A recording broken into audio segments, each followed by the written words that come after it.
Mas Kamal ini ya adalah konon merupakan santri yang dari Nusa Tenggara Timur yang dulu sebelum masuk ke pondok pesantren pernah bersekolah di SMA Katolik.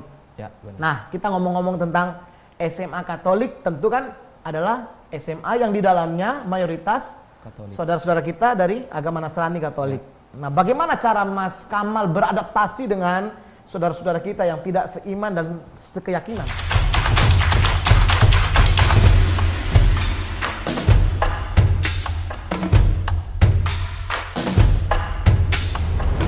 Assalamualaikum warahmatullahi wabarakatuh. Alhamdulillah. Wassalatu wassalamu ala rasulillah Sayyidina Muhammadin ibni Abdillah wa ala alihi wa sahbihi wa man walah. Sahabat santri dimanapun Anda berada, kembali dalam tayangan perdana di channel Bahrul Maghfirah, yaitu inilah dia program Podcast Santri Bahrul Maghfirah. Oke, dalam program Podcast Santri ini tentu nanti kita akan mendatangkan narasumber yang akan kita ajak ngobrol dan kita tanya tentang kehidupan mereka di pondok pesantren Bahrul Maghfirah. Dan tentu sebelum podcast ini kami mulai dengan narasumber kita nantinya yang akan kita ajak ngobrol dan kita bertanya tentang berbagai hal mengenai kehidupan mereka di pondok pesantren Bahrul Maghfirah, kami mengajak semua sahabat santri dimanapun Anda berada untuk mensubscribe channel YouTube Bahrul Maghfirah. Kami hitung, wahid, itsnain, thalatha, jazakumullah khairan katsira. Oke, langsung saja tanpa memperpanjang, tentu sahabat santri semuanya sudah penasaran dengan siapa santri Bahrul Maghfirah yang akan kita ajak podcast, ajak ngobrol pada kesempatan podcast perdana Bahrul Maghfirah. Oke, langsung saja kita sapa. Ini dia saudara Kamal Fauzi. Assalamualaikum warahmatullahi wabarakatuh, Mas Kamal. Waalaikumsalam warahmatullahi wabarakatuh. Gimana hari ini Mas Kamal? Sehat ya? Alhamdulillah sehat. Sehat, Masya Allah. Jadi tentu walaupun di tengah pandemi COVID-19, kita harus tetap semangat, harus tetap sehat, dan juga tentu menjaga imunitas tubuh kita agar tetap kuat dan bisa melawan virus, begitu ya? Ya. Kurang lebih begitu ya? Oke. Oke sahabat santri, langsung saja tanpa memperpanjang, tentu kita penasaran siapa sih Mas Kamal yang pada saat ini di program podcast Santri Bahrul Maghfirah. Langsung saja kita ajak kenalan dulu. Nah, kalau perlu, kalau boleh silakan diperkenalkan dirinya, Mas Kamal. Ya, perkenalkan, nama saya Muhammad Kamal Fauzi. Asal saya dari Nusa Tenggara Timur, tempatnya di Sumba Barat Daya. Sumba Barat Daya. Berarti Mas Kamal ini berasal dari Indonesia Timur. Ya. Gimana kalau di Indonesia Timur air aman ya? Aman. Aman ya. Alhamdulillah. Kadang-kadang kita di Jawa khususnya berpikir kalau saudara-saudara kita yang ada di di daerah timur itu susah sekali mendapatkan air. Apalagi ada iklan yang mengatakan sumber air sudah dekat. Ya, itu kadang-kadang orang berpikir kalau di sana sumber airnya susah. Tapi di sana tidak susah ya untuk mendapatkan air ya? Ya, tidak. Alhamdulillah, berarti luar biasa. Walaupun di wilayah timur, tapi air tetap berlimpah. Oke, ngomong-ngomong tentang Mas Kamal nih. Apa sih motivasi Mas Kamal sampai pada akhirnya menjatuhkan pilihan untuk menjadi bagian dari santri Bahrul Maghfirah? Ya, pengen berada di jalan yang benar. Pengen berada di jalan yang benar, berarti dulu jalannya tidak benar. Bukan seperti itu juga. Oh ya, bagaimana maksudnya? Saya lebih meluruskan jalan. Oh, jadi biar lebih terarah begitu ya. Kalau dulu kurang terarah, sekarang lebih terarah gitu. Terarah dalam hal apa Mas Kamal kalau boleh tahu? Hal ibadah. Hal ibadah. Terus mungkin ada lagi? Ya, mendekatkan diri kepada Allah. Mendekatkan diri kepada Allah. Ya, seperti itulah. Jadi itu poin penting ya, agar lebih terarah. Jadi sehingga lebih baik dalam hal ibadah dan terus mendekatkan diri kepada Allah Subhanahu wa ta'ala. Luar biasa, luar biasa. Kalau Mas Kamal luar biasa, saya ini biasa di luar ya. Kurang lebih begitu. Oke, Mas Kamal. Mas Kamal ini ya adalah konon merupakan santri yang dari Nusa Tenggara Timur yang dulu sebelum masuk ke pondok pesantren pernah bersekolah di SMA Katolik. Ya, benar. Nah, kita ngomong-ngomong tentang SMA Katolik, tentu kan adalah SMA yang di dalamnya mayoritas Katolik. saudara-saudara kita dari agama Nasrani Katolik. Nah, bagaimana cara Mas Kamal beradaptasi dengan saudara-saudara kita yang tidak seiman dan sekeyakinan begitu? Ya biasa saja. Hanya ya pada dasarnya memang sama cara gaul, adaptasi. Cara bergaulnya sama ya, Ya. seperti ya umumnya anak Ya. muda gitu ya. Apa yang membedakan gitu? Kalau membedakan sih sebenarnya nggak ada. Mereka kan sama-sama juga, mungkin sama-sama remaja jadi saling mengerti lah. Jadi bukan karena beda agama terus agak kaku begitu, tidak ya? Tidak. Apa gara-gara beda agama terus kaku akhirnya susah untuk komunikasi, kemudian menyendiri begitu, tidak juga ya? Tidak. Oke, kalau boleh tahu di sekolah Mas Kamal itu maksudnya yang muslim apa Mas Kamal sendiri atau ada juga teman-teman muslim lainnya? Ada yang lainnya. Ada ya? Ya. Kurang lebih berapa kalau bisa dihitung? Ya sekitar 10-an lah. 10 ke atas. anak muslim Ya. di satu sekolah yang notabene mayoritas murid-muridnya adalah saudara-saudara Katolik. Oke. Nah, kemudian tentu namanya sekolah itu kan ada pelajaran agama. Ya. Nah, kalau ketika pelajaran agama, apakah di situ disediakan khusus pelajaran agama Islam atau bagaimana? Ya disediakan khusus pelajaran agama Islam. Jadi ada guru khusus gitu ya Iya. yang didatangkan untuk mengajar agama.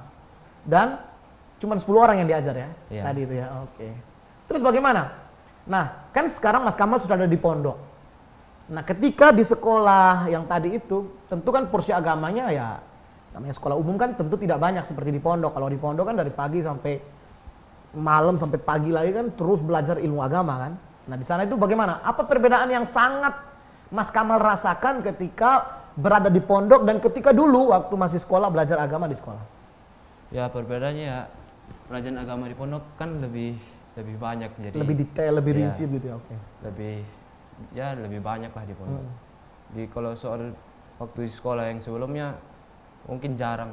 1 bulan 1 kali mungkin diajarkan agama. Oh begitu. Pelajaran agama, ya. Pelajaran agama hanya didapat 1 bulan sebulan sekali. 1 kali. Iya. Dan itu 1 kali pertemuan. Ya. Wow, jadi memang sangat-sangat sedikit sekali ya, gitu bisa dibilang begitu ya. Ya. Kemudian bagaimana cara Mas Kamal kalau di sekolah kan mendapatkan pelajaran agama kan sangat sedikit, apalagi tadi dalam 1 bulan hanya 1 Satu kali. pertemuan Ya. begitu. Lah, bagaimana cara Mas Kamal agar tidak begitu minim dalam hal agama? Apa yang dilakukan Mas Kamal setiap hari? Apakah mungkin ada kegiatan ngaji atau apa di luar sekolah begitu? Ya alhamdulillah saya mempunyai organisasi yang bernama Sahabat Quran. Oke. Sahabat Quran Ya. begitu ya. Oh, jadi ini Sahabat Quran ini apa? Komunitas apa ini? Komunitas mengaji. Komunitas mengaji Ya. Al-Quran. Ya. Nah, pesertanya Ya orang-orang biasa. oh anak-anak muslim Iya, itu. orang muslim. Maksudnya tua atau masih muda atau anak kecil atau bagaimana gitu? Ya seumuran sama saya. Oh, jadi anak-anak remaja gitu Iya. ya. Luar biasa. Berarti walaupun di daerah minoritas tapi kegiatan-kegiatan agama itu tetap ada ya? Iya tetap ada. Kadang-kadang kan kita yang di Jawa berpikir kalau namanya di Nusa Tenggara gitu ya, daerah minoritas, mungkin kegiatan-kegiatan keagamaannya sangat minim sekali. Ternyata apa yang dijelaskan oleh saudara Kamal tadi membuktikan bahwasanya walaupun daerah minoritas, ternyata kegiatan-kegiatan keagamaan juga masih tetap ya. Kalau ketika peringatan-peringatan Hari Besar Islam juga tetap diperingati. Ya tetap diperingati. Tetap ya, artinya tetap meriah juga ya. Ya. Oke, apa yang membedakan gitu? Apa yang paling mencolok dari perbedaan ketika suasana merayakan keislaman, artinya perayaan hari-hari besar Islam di daerah di Nusa Tenggara dengan ketika ada di pondok? Ya mungkin kurang rame. Oh gitu, Ya. kurang rame ya. Terus sama ya bacaan-bacaannya kan nggak terlalu banyak. Oke, jadi Sama kayak di pondok kan. pokoknya banyak. pokoknya kalau di sana itu yang penting diadakan begitu ya. Gitu. Kalau di pondok tentu lebih meriah. Ya. Ada hadrohnya kan. Oke, seperti itu. Terus Mas Kamal, apa yang membuat Mas Kamal ya pada akhirnya menjatuhkan pilihan ke Pondok Bahrul Maghfirah yang ada di Kota Malang? Ya itu tadi pengen merubah diri. Kan menjadi- pondok banyak dong. Ya. Ada di Surabaya, ada di Pasuruan, ada di bahkan apa di tempat Mas Kamal juga ada pondok. Ya Nah, di tempat saya ada. Mas Kamal ada pondok kan? Nah, kenapa menjatuhkan pilihan di Kota Malang? Apa sebabnya begitu? Ya awalnya mungkin ikut-ikut sama. Boleh dong diceritain gitu. Bagaimana kok sampai akhirnya berhijrah ke Malang begitu dan di Pondok Pesantren Bahrul Maghfirah? Ya sebelumnya kan ada santri dari Bahrul Maghfirah yang dari Sumba. Oh begitu. Jadi ada santri Bahrul Maghfirah yang lebih senior daripada Mas Kamal. Masya Allah. Ketika pulang dia mengajak untuk pondok ke Bahrul Maghfirah. Ke Bahrul Maghfirah itu alhamdulillah tuh begini ya. Gitu. Begini itu apa gitu? Ya, maksudnya alhamdulillah di sana tuh bisa mengatur diri gitu, bisa beribadahnya rajin gitu. Ya makanya ya mungkin disalah ke sana. Oke. Dan pada akhirnya sampai di Kota Malang. Apa yang paling dirasakan di Kota Malang? Maksudnya dengan di Sumba ketika masih di Sumba gitu. Maksudnya apa yang membuat kamu itu pada akhirnya betah di Malang gitu dibanding ketika di Sumba dulu? Ya sebenarnya sih lebih senang di Sumba. Oh gitu. Ya, karena di Sumba lebih banyak temannya. Oke. Ya di sini kurang bergaul lah. Oh begitu. Tapi karena demi mencari ilmu begitu ya. Akhirnya ibaratnya walaupun kadang-kadang ada rasa kesepian karena tidak teman, tentu beda kan teman di pondok dengan teman di kampung gitu. Tapi karena satu tujuan yang mulia akhirnya ibaratnya kita berusaha untuk lillah gitu ya. Lelah kita harapannya menjadi lillah. Oke. Itu tadi bagaimana pada akhirnya Mas Kamal menentukan pilihannya berhijrah dan belajar di Pondok Pesantren Bahrul Maghfirah. Nah, setelah masuk pondok ya sudah berapa lama? Ya sekitar 5 bulan. Jadi sudah 5 bulan berjalan, 1 semester ya? Ya. Oke. Setelah 1 semester berjalan, ya apa yang paling dirasakan Mas Kamal setelah menjadi santri gitu? Lelah. Oh lelah. Ya. Gitu. Terus? Ya alhamdulillah yang selama ini yang dipengen agar ibadahnya lancar, alhamdulillah bisa tercapai di sini. Jadi artinya setelah masuk di pondok pesantren terus tahu amalia-amalia yang dianjurkan, gitu. Kemudian sudah lebih banyak begitu ya beramal, beribadah dibanding sebelum-sebelumnya. Kemudian kalau terkait keilmuan begitu. Keilmuan dalam artian ilmu agama. Apa yang membedakan sekarang setelah masuk jadi santri dengan sebelum menjadi santri? Ya dulu kan minim dengan pelajaran agama, pelajaran agama Islam tepatnya. Karena di sana kan jarang masuk agama pelajaran agama di sana, pelajaran agama Islam. Ketika masuk pondok ya alhamdulillah banyak pelajaran agama yang bisa dipahami, yang bisa dipelajari, dan insya Allah berkah. Dan insya Allah berkah gitu ya. Harapannya gitu ya.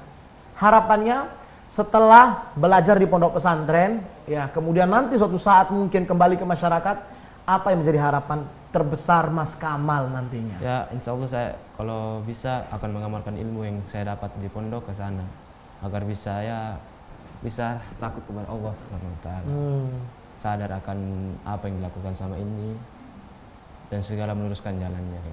Oke. Dan tentu ada niat untuk mengajak teman-teman yang lain untuk juga bisa bersama-sama menggapai ridho Allah gitu ya. Artinya mendekatkan diri kepada Allah Subhanahu Wa Taala. Itu tadi luar biasa ya, bagaimana harapan, cita-cita seorang santri yang berasal dari santri Nusa Tenggara Timur dan kemudian belajar di Pondok Pesantren Bahrul Maghfirah. Tentu ya besar harapannya agar ketika nanti dia pulang menjadi orang yang bermanfaat di masyarakat, khususnya dalam mengajak orang untuk sama-sama mengenal Allah dan Rasulnya tentunya. Oke, terakhir sebelum kita tutup obrolan kita pada kesempatan perdana ini, apa pesan Mas Kamal untuk semua anak-anak Indonesia yang belum masuk pondok pesantren atau belum menjadi santri?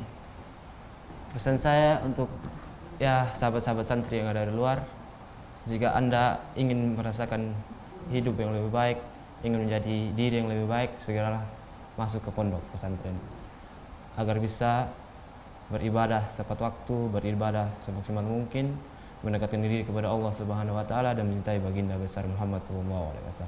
Masya Allah, luar biasa. Itu tadi pesannya, dan tentu pesan ini adalah mengajak kita semua untuk mengambil bagian menjadi santri Indonesia untuk perubahan Indonesia menjadi Indonesia emas ke depannya, insya Allah menjadi negeri yang baldatun thayyibatun wa rabbun ghafur, sebagaimana cita-cita besar para ulama kita, para salaf kita, untuk negeri kita yang tercinta, Indonesia.